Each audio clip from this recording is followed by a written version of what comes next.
Hey everyone, Tony Walsh here. Welcome back to the channel and another edition of Wednesday in the Word. Now I'm posting this on July 3rd, which is Wednesday, instead of July 4th on Thursday, because it's not Thursday in the Word, it's Wednesday in the Word. So even though it's July 3rd, we're going to get a Independence Day message. And the reason I wanted to do that was because we as Americans, and I know I have folks in Canada, England, and in some other places, Poland. Can't forget about my good buddy at Jim Timber, Andy. So, but you know, July 4th is Independence Day for America, and I know Canada just had Canada Day and all that. So, but I want to talk to us about our freedom. In two different aspects. One is our freedom as written by our country's forefathers, and then I want to compare it to the freedom given to us by our God in heaven through his son Jesus Christ. So in that part of freedom, it doesn't matter if you live in the United States, Canada, Poland, England, Mexico, Indonesia, Philippines, because I've got subscribers there. God gives us freedom regardless of where we live. We just have to choose if we want his freedom or not. But getting back to the American Independence Day holiday, we celebrate this holiday because of what happened in 1776. We celebrate the actions of those people that we only know because of history books. We celebrate the actions of people that lived without electricity, people that lived without regular mail service, people that lived without all these modern day conveniences that we now enjoy. But most of all, we celebrate the people that had the gumption, people that had the gall, people that had the courage to break the existing hold of England on these 13 wilderness colonies. People that had to struggle to survive. People that were being choked by the rules and unfair burdens of the king with the little K. Jesus is the only king with the big K.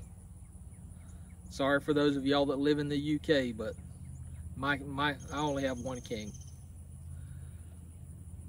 See, the forefathers of our country, the United States, were specific when they wrote the Declaration of Independence. If you read through that document, you'll find where it talks about oppression, it talks about abuse, it talks about the removal of rights, it talks about false justice, and it talks about punishment.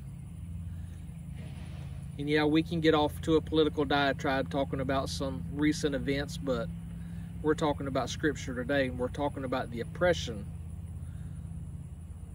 that our forefathers were going through because of a king with a little K. See, in that document, in the Declaration of Independence, you'll find a very specific or precisely stated set of charges against the king. You'll find the justification for the separation of that king's rules. See, the charges that our forefathers brought against that king, they brought against him charges because he was not fulfilling his duties, was not fulfilling his responsibility as being the protector of the people. And worse, about the abuse that he was giving his subjects because they were distant. So the declaration was to break free from that stranglehold of a tyrant. And I know you're wondering, what does this have to do with Scripture? But just hang with me. I'm getting there. As Americans, we celebrate the idea or ideal of a prize that was worth everything to those men that would sign that document. And Jackie has a relative that signed the Declaration of Independence. I've talked about that before on a few videos. Her family history is steeply entrenched into the United States of America. My family come from overseas, legally immigrated through New York, but her family has been here for many years. So Arthur Middleton, one of the signers of the Declaration of Independence, is one of Jackie's relatives.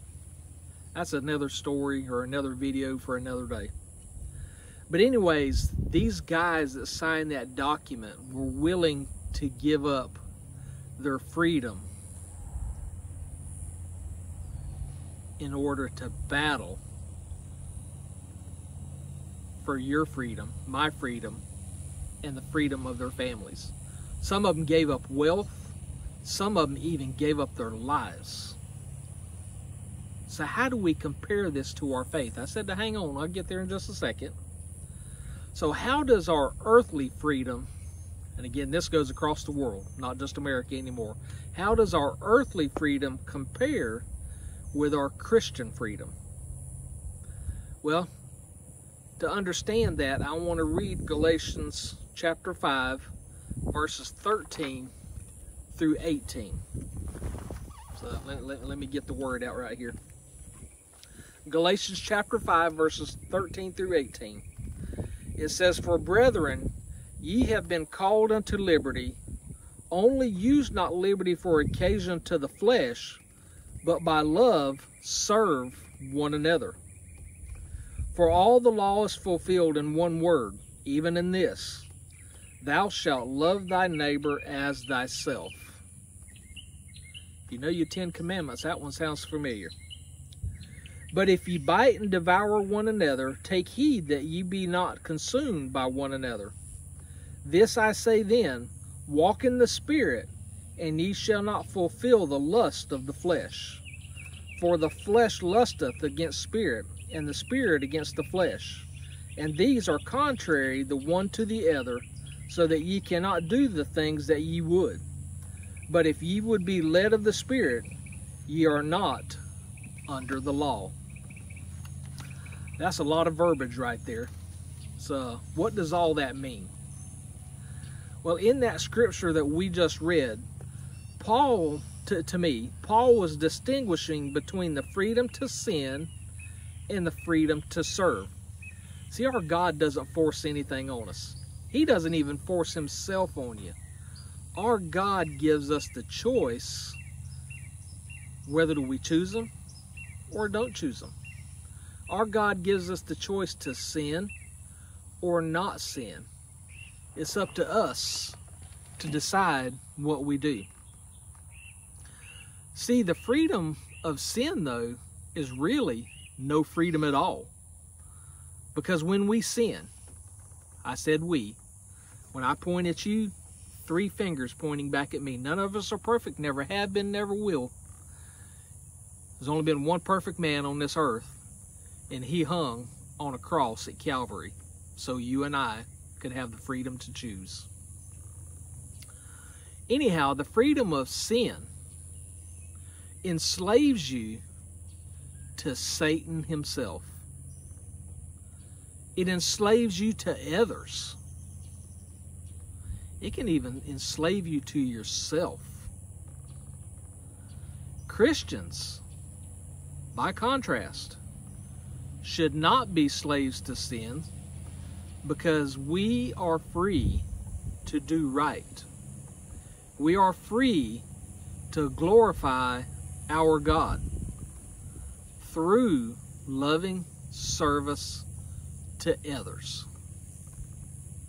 Folks, we just got to help people out, help each other out. Our government here in the U.S., it's horrible. I'm sure a lot of you in other countries could say the same about yours. We are no longer a nation of people willing to help. I was in a discussion the other day talking about the government. It takes a village, the churches.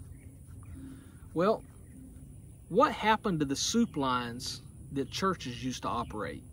What happened to daycare centers that churches used to operate? You know what happened? The government. The government got in the way and over-regulated it, where we, as Christians, we as fellow human beings, could no longer help each other out of love. It costs too dang much because the government wants to be in control. Our forefathers separated from King George for that exact reason, because King George was putting that thumb down on these 13 colonies. Our government is doing that to us today, and for some of you that live in foreign countries, I'm sure you could almost say the same thing about yours.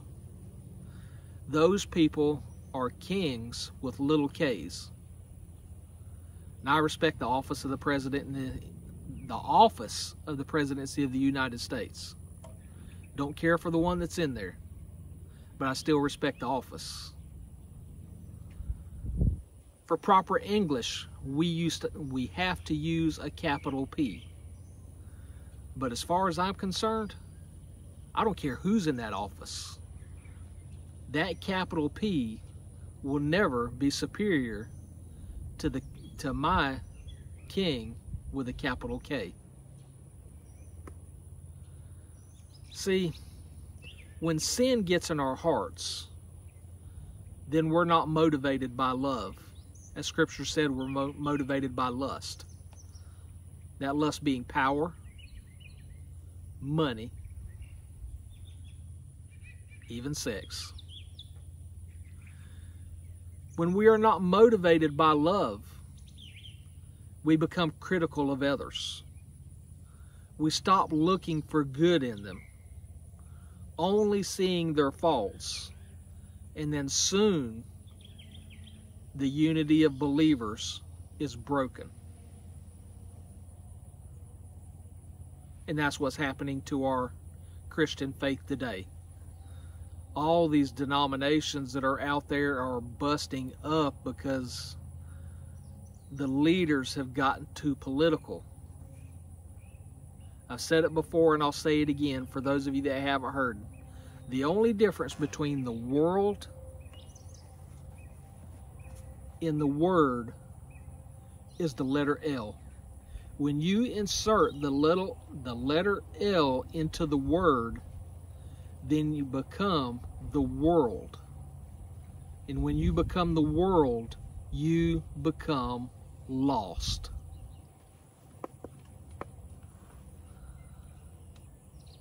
As I said a moment ago, none of us are perfect, never have been. We've all talked about someone behind their back. Sometimes we still do. Sometimes we focus on others' shortcomings instead of their strengths. And this is one thing we started doing at work. You know, as leaders, we have to do annual evaluations on our subordinates. Well, it's always easy to remember the shortcomings. Well, we implemented a spreadsheet that not only lists their shortcomings, it also lists the good things that they did throughout the year. So when it comes that annual evaluation time, we just don't look at the critical stuff, the shortcomings. We look at the good things in hopes that the good things far outweighed the bad things, the shortcomings. We've got to quit being so critical. If God was as critical about us as we are of others, we'd all be condemned to a life in hell. Thankfully, God sent His Son Jesus to die on a cross similar to this one here. God sent our forefathers to found this country with a motto that says, "In God we trust." A motto that says, "Life, liberty, and the pursuit of happiness." Thankfully, we still have soldiers today that are willing to fight for our freedoms. Yes, sometimes that's even political. A lot of times it is about the money. I will give you that. But a lot of times it's for the freedom. Thankfully, we have a merciful God. Thankfully, we have a loving God. Thankfully, He's got a loving Son that came to earth and hung on a cross for mine and your sins. That's true independence. See, we need to remind ourselves of Jesus' command to love others as we do ourselves. See, when we begin to feel critical of someone, that's when we need to make that list of positive qualities. We might need to change our surroundings or their surroundings. My mother-in-law will tell you, I've done more over here in the last 3 months than I have in the last 3 years. It's because my attitude has changed. Early in one of my Farm Truck Fridays, I talked about an attitude of gratitude. And we need to have that attitude every day we live. We need to have gratuity. We need to have gratitude for that freedom, for that independence that Jesus Christ gave us. That freedom that our forefathers fought for us. That freedom that our soldiers are still fighting for us today. As Christians, when we are led by the Holy Spirit, we start to desire to hear the good news. Our hearts start to get ready and prepare to obey God's word. See, when we are led by the Holy Spirit, then those words from Jesus get embedded in our mind. When we are led by the Holy Spirit, the love of Christ will be behind all of our actions. Not the money, not the power, not the lust, but the love of Jesus Christ. So as we enjoy our national freedoms, the freedoms that our forefathers fought for, some of them died for, some that our soldiers are still fighting for today, and some of them have died for. But let us not forget the one who died first, and that's Jesus Christ. Remember his freedom that he gave up so that you and I could be free. I hope y'all enjoyed this. I hope you got something out of it. I hope y'all have a blessed day, a blessed holiday rest of the week and long weekend. And I certainly pray that God continues, or God blesses you the way he continues to bless me. Y'all take care, and we'll see you soon.